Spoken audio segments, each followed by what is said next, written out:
Okay, today is October the 12th, and it's about 9:30 in the morning, and I'm going to interview Emilio from Argentina a little bit more before he goes out to the street again.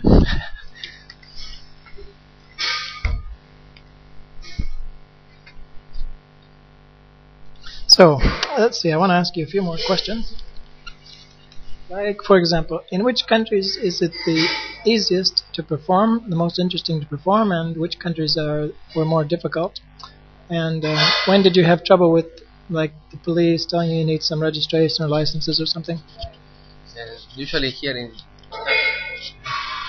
Europe is a little bit easy, because even if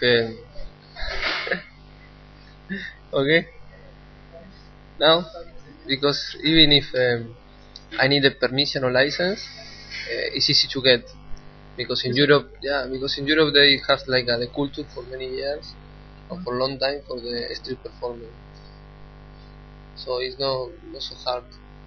And in Latin America, when I was travel, You have to pay for the license? Or? I never have to pay. I heard in some cities, but for another friends they performing, sometimes they have to pay something, but I never have to pay nothing. And where do you go to get the license? How do you even know where to go? Ask to the police. Told you, because I never asked before. When I don't know the cities, I just perform it. It's the best way, because if I ask, most of the people say yeah, it's no problem because they're from there. But if I ask to some official men, they say, oh no, you have to go to us before and after performing. So I directly perform it. And if not allowed, I will know, because someone come to tell me it's not allowed. And when this one told me it's not allowed, I say okay, but it depends the times. I say no, it's not allowed.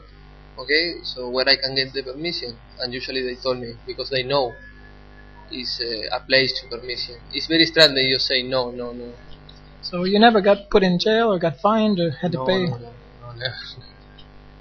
Never. Sometimes I remember have a little bit bad moments with the police, but no, nothing like a jail or fine. No. So, and in which countries were the people more like cooperative and more? Which countries did you get more donations and make more money? And about the make more money is relative, because of course depends the country. When I perform it in the rich countries, it's a little bit easier to make more money. But about the more participate, probably in the countries when it's the less money, the people participate more, because especially in Latin America, the people play a lot with me, or we play together, no? And they really collaborate. And also in Latin America, in some cities, not like countries, but cities, when the people collaborate more. Like which cities, for example? So in that moment I can remember Cusco, Peru, for example. It's a mix between local people and tourists. Or Cuenca, Ecuador. I have a very good remembers about Cuenca, Ecuador. I was a month there. I think it was the best place when the people collaborate to me. It was incredible. They really like it, and almost when I start my performance, they start to collaborate. All the time, collaborate. I think probably was the best place, including Bogota, Bogota, Colombia, Caracas, Venezuela. And after in Europe, one of the places they are more like is Copenhagen, Denmark. It's like a big culture of street performing, different kind of street performing, and the people is generous, and also is a lot of tourists almost every day. And what about sleeping? Like now you're sleeping in the hostel. Do you normally try to sleep inside, or do you camp out sometimes, or just sleep under the stars outside sometimes, or what? Usually I sleep in hostel or in hotels or in break and breakfast or in campings. But I'm not very sleeping outside, because for many years, I always have a lot of my dress for performing, and when I make these long trips, I have clothes for 4 seasons, for summer, for winter, so sometimes I have a little bit too much baggage. So, and like I go perform in every city, so I prefer to take the public transport to go one city to another city, and to be sure I have some place to stay. anyway, if I don't find any place or whatever, it's no big problem. I can just waiting in the bus station. I can put my sleeping bag wherever. I do sometimes, but it's for circumstantial reasons.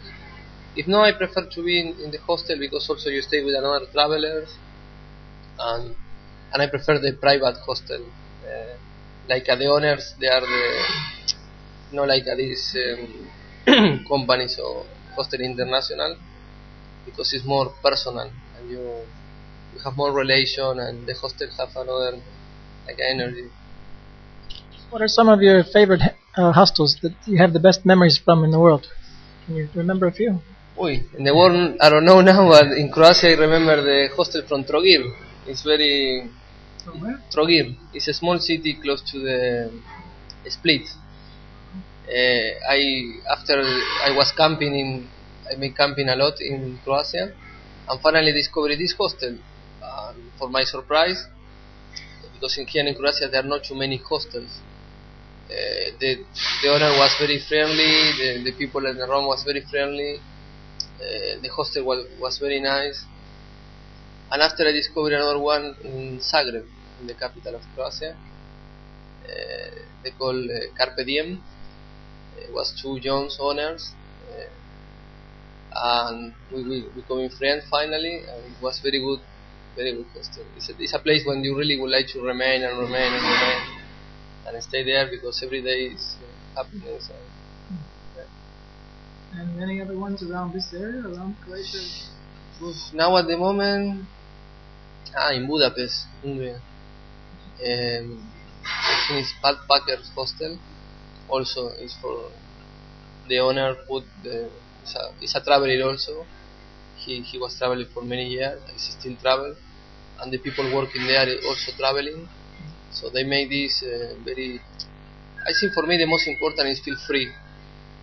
About don't have too many rulers about the time that you can do this, you can do the another one. For me the most important is okay. Have a bed to sleep. I pay. If I go, I know I have to go before 10, 11, 12. This is okay. And after I can be like in my home. And it's good when you stay in a hostel that you can feel like at home. Because in another hostel is a lot of rulers. You can do this, you can do this, you can do. It's a lot of restriction. Everywhere is restriction. Let me check the time because there's a 10-minute limit on YouTube. It's almost 8. So I'll stop this and we'll make part 2 here.